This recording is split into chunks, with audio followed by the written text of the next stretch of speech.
My talk today is titled Homeleaving and Homecoming. I talked last week about Sangha and belongingness, but in the context of our Zen practice as described by Hongzhi. Hongzhi was really a genius Zen master teacher from the early 12th century, about 100 years before Dogen, whose expression was just really crystal clear, very inspired, his poetic expression. And it's very multifaceted. It very much describes the personal experience and the personal direction of our Zazen, meditation practice. But it is manifesting of the deepest Dharma, who we are and how we are designed to operate in this world, in this universe, in this cosmos. So I'll touch on some of those themes here as well. Homeleaving and homecoming. I'm going to start again with another paragraph from Hongzhi. So I invite you to close your eyes and just kind of take in his words without trying to, understand them. Yeah, without trying to understand them. Vast and far-reaching without boundary, secluded and pure, manifesting light, this spirit is without obstruction. Its brightness does not shine out, but can be called empty and inherently radiant. Its brightness, inherently purifying, transcends causal conditions beyond subject and object. Subtle but preserved, illumined and vast, also it cannot be spoken of as being or non-being, or discussed with images or calculations. Right in here, the central pivot turns, the gateway opens. You accord and respond without laboring and accomplish without hindrance. Everywhere, turn around freely, not following conditions, not falling into classifications, facing everything, let go and attain stability. Stay with that just as that. Stay with this just as this. That and this are mixed together with no discriminations as to their places. So it is said that the earth lifts up the mountain without knowing the mountain's stark steepness. A rock contains jade without knowing the jade's flawlessness.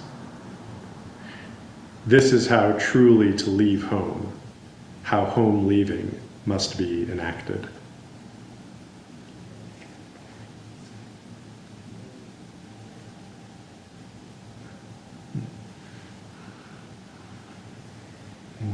Pretty good, huh?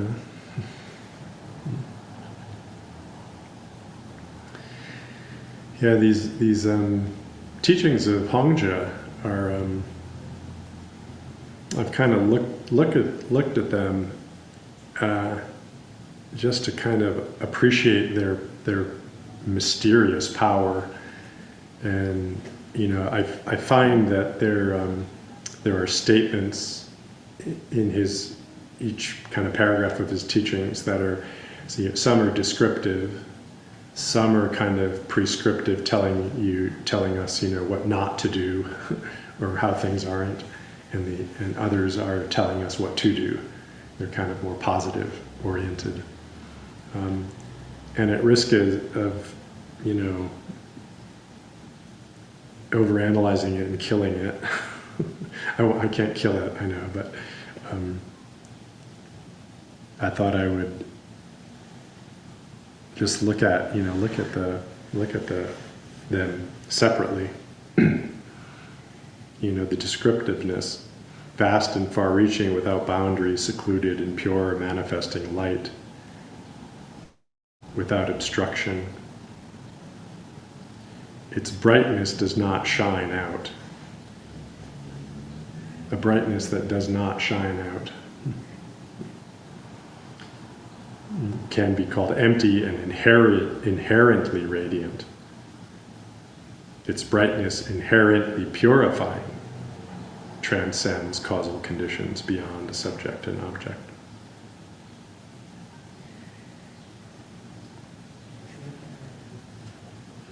And some of the negative statements are, it can't be spoken of as being or non-being or discussed with images or calculations.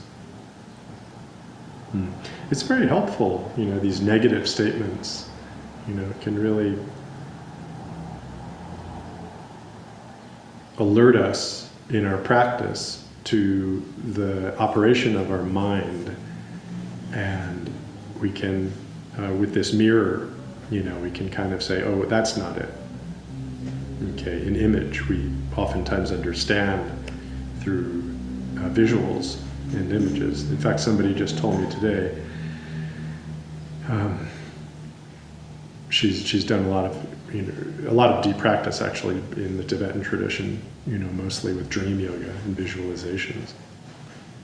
And she was saying, they do a lot of that mandala and then visualizations and lucid dreamings just because so much of our brain processing is taken up with processing visual information.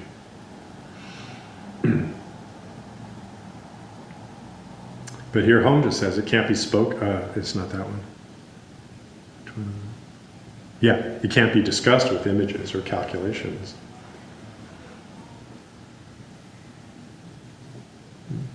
So everything we see, every form we perceive is just a kind of a pointer. It's the surface. It's not the depth. And the same with calculations. Any comparative, immediately loses the essence of this inherent, non-shining brightness.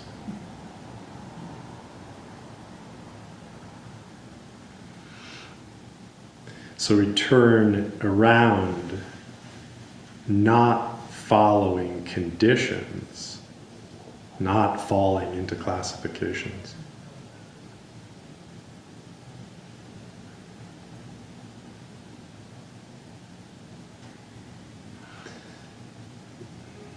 Can you feel that turning around freely, not following conditions? Isn't most of our turnings following conditions? We're turning towards something, we're turning away from something, we're on task.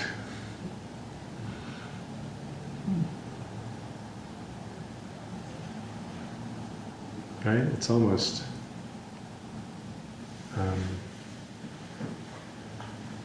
just a whole different thing to be turning freely, not following conditions.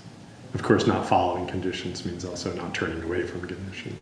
It means not being dependent upon conditions, right? Do we do this? Do you operate in your life in this way? Just absolutely determined by or led by the conditions that you're experiencing in the moment.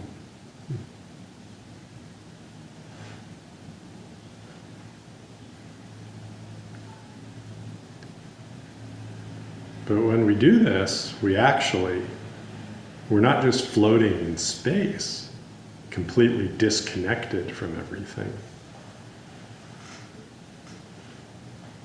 You accord and respond without laboring and accomplish without hindrance, turning around freely, facing everything, let go and attain stability.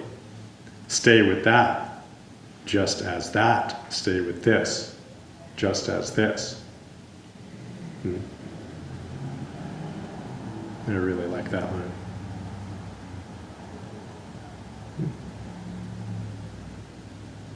That is that. This is this.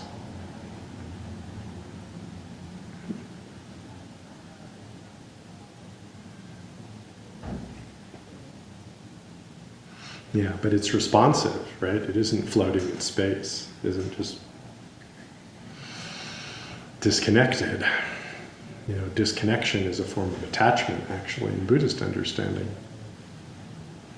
It's actually turning away from a fundamental intimacy, a fundamental interdependence.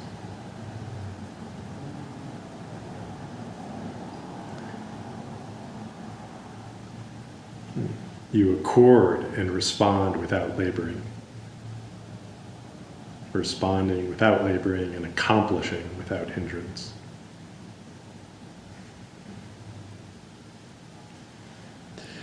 So he concludes this paragraph with, this is how truly to leave home and how home leaving must be enacted. So home leaver is a term that I'm sure we've all heard. It, in my understanding, it developed from the Chinese monastic tradition. So it's people who left home and then entered into the monastery. There's an aspect of this which I've become aware of, which is really interesting. It's that the family system in China at that time was so rigid. It was incredibly hierarchical. It's probably the Confucian, system. It was a very rigid family system.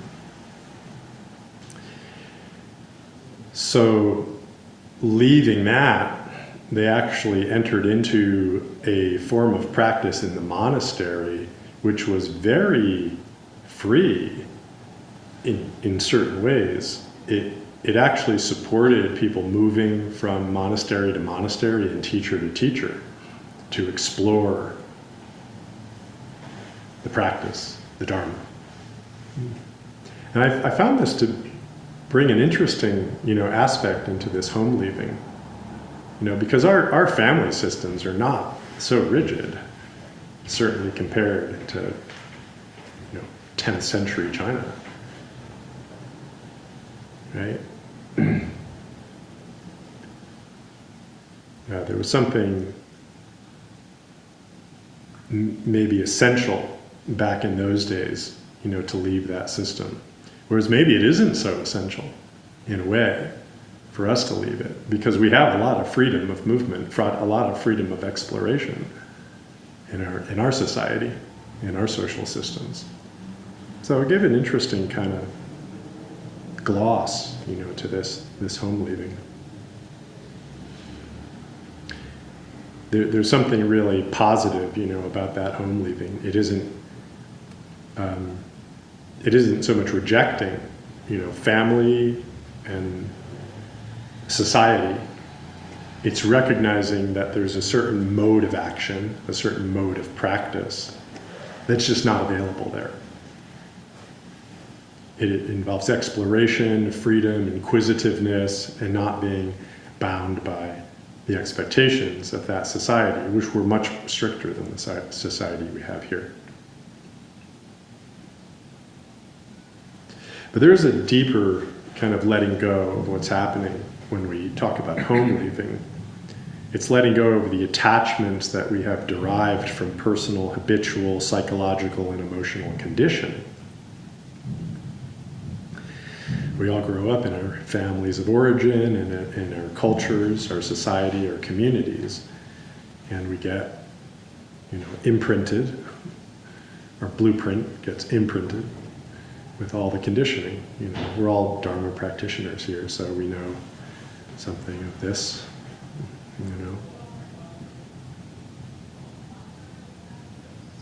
And this working with or letting go of our attachments to that conditioning, it does require some distance or space from the environment in which those conditions got, nurtured and cultivated within our systems.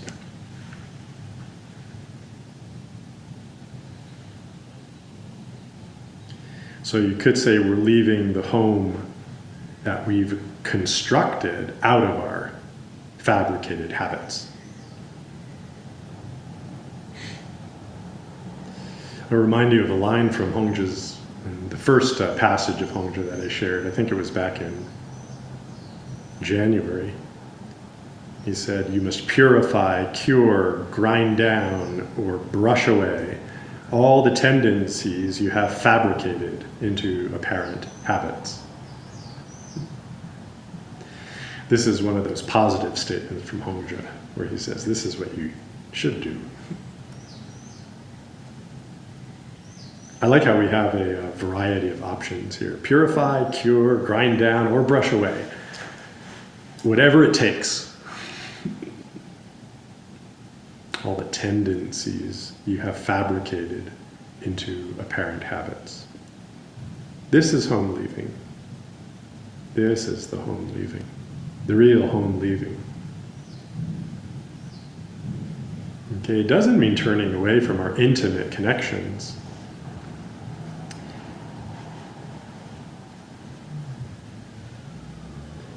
You know, actually what we develop as we develop attachments in our families of origin and in our upbringing, those attachments are certain relationships with our own feelings, second order relationships to our feelings that actually get in the way of intimate connection with other people. Right? So that's what we're leaving. That's what we want to let go of, is those things that are actually getting in the way of our intimate connection with others.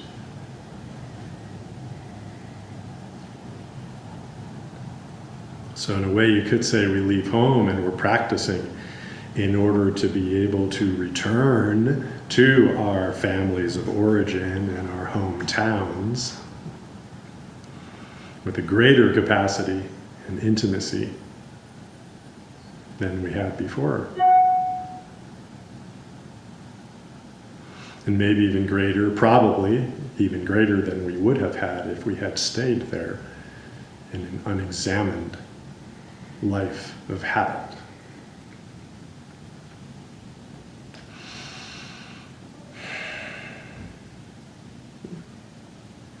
I experienced through my, the kind of the middle years of my practice, and I speak with a lot of you who've been practicing for a while, and there was for me, and I think there are for many people, like a period where you've committed to a Buddhist path, a Dharma study, and there's that sort of question of, well, how's my family going to respond to this? How are they going to respond to my parents or my siblings or my friends?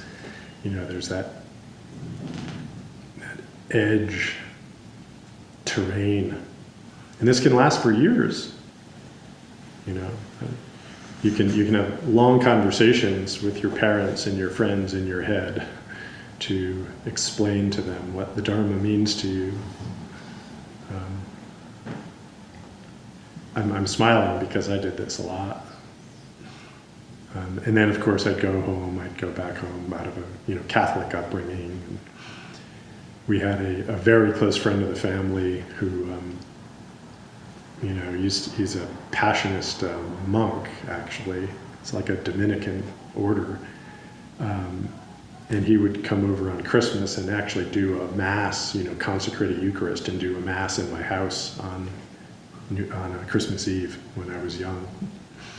So pretty kind of intense, although not super, I wouldn't even say super devout, but pretty intense.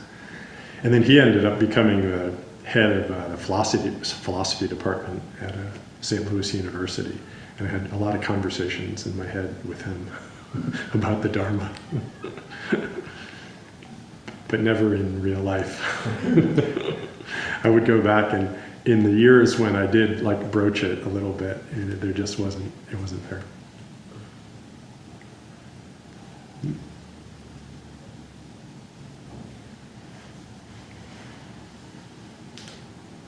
So, but this Dharma is a path of intimacy and connection. But it also requires leaving, a certain personality structure, a certain persona. Okay. There's a koan, which addresses, home leaving and home returning in a way that I just want to mention because it's quite important. It's called Senjo and Her Soul, or Split. It's based on a kind of a ghost story that's part of Chinese lore. And a young woman named Senjo was planned to be married to an older person in the town that her parents had arranged her to be married to.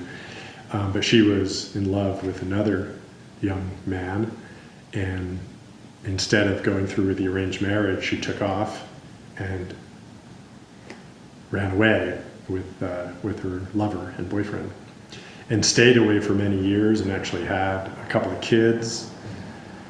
And then she felt such yearning and heartbreak for her family of origin that she went back many years later. And she came back and she walked up from the river. She took a riverboat and walked up to her house, and then her one of her relatives saw her coming and said, "Senjo, oh my God, what are you doing?" She's like, "Well, I just had to come back." He said, "What do you mean you have to come back? You've been lying in your bedroom unconscious for years." So then Senjo came in, and I think they merge, But this form, this figure, this inert, body had been lying. They didn't know that she had run away. They thought she was there, ill or in a coma or something. So she had to leave to follow her heart and to find that freedom, of her own spirit. But also, because she wasn't able to explore that when she was with her family, but nevertheless, she left something behind there. And she was able to go back and recover it by honoring, the pain that she felt, and then making a move to reconnect. So I wanted to add that as just to give something of the flavor of what our home leaving, the spirit of our home leaving, because it could involve, letting go of some relationships or having some relationships shift to be less important, to spend less time with them, to be less intimate for a period of time, because your soul is being called to explore a certain practice which isn't supported within that environment with all of its conditioning. Everybody else's, including yours. So this is where we touch on Sangha and the importance of community, to come home to a community of practitioners who have the same aspiration and the same practice with respect to conditioning and their conditioning and desire to awaken. We come home. We come home to our true nature. Each of us right now has a home. Are we home in our home?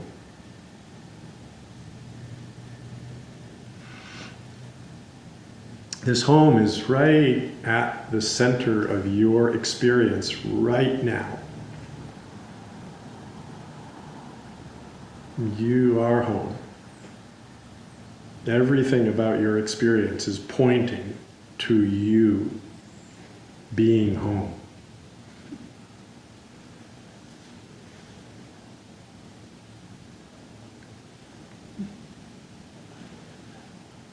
Hongzhi said, that and this are mixed together with no discriminations as to their places.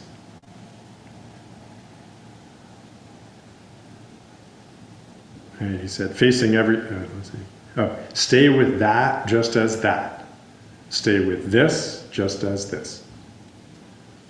That and this are mixed together with no discriminations as to their places.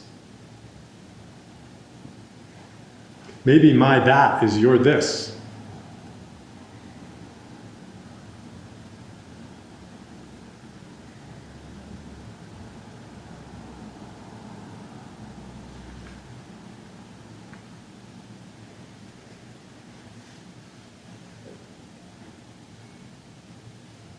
In the Genjo Koan, Dogen has these metaphors for our experience, and it's for the experience of the awakened life, actually. A fish swims in the ocean, and no matter how far it swims, there's no end to the water. A bird flies in the sky, and no matter how far it flies, there's no end to the air. However, the fish and the bird never leave their elements. When their activity is large, their field is large. When their need is small, their field is small. Each of them totally covers its full range, and each of them totally experiences its realm. If the bird leaves the air, it will die at once, and if the fish leaves the water, it will die at once. So I say the bird is at home in the air, always. The fish is always at home in the water, always. And what about humans? What about us? Know that water is life and air is life. The bird is life and the fish is life. Life must be the bird and life must be the fish. Practice, enlightenment, and people are like this.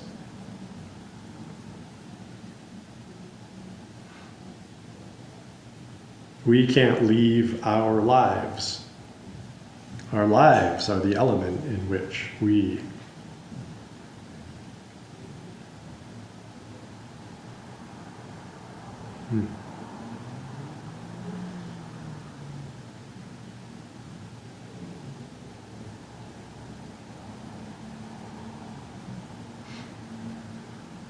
If a bird or a fish tries to reach the end of its element before moving in it, this bird or this fish will not find its way or its place.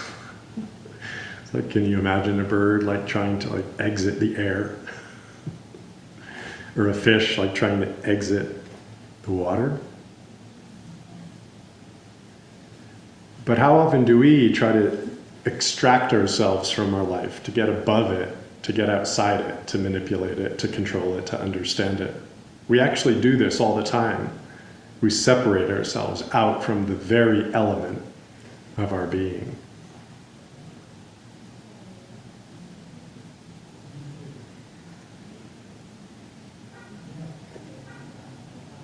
When you find your place where you are, practice occurs, actualizing the fundamental point. When you find your way at this moment, practice occurs, actualizing the fundamental point. Where you are, space, in this moment, time, when you really find yourself, find your place there, here. That's actualizing the fundamental point.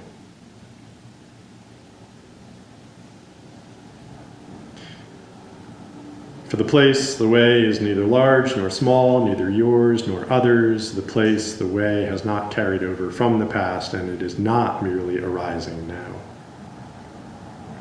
Right? Those are ideas, images, past, future, now, even now, is an idea.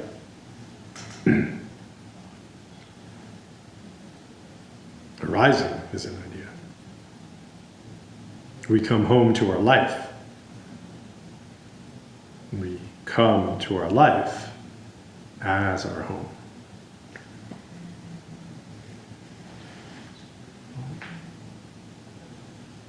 This is a wonderful homecoming. And this is our practice of Zazen. This inherent brightness. Is to continue to actualize your life as the awakened life.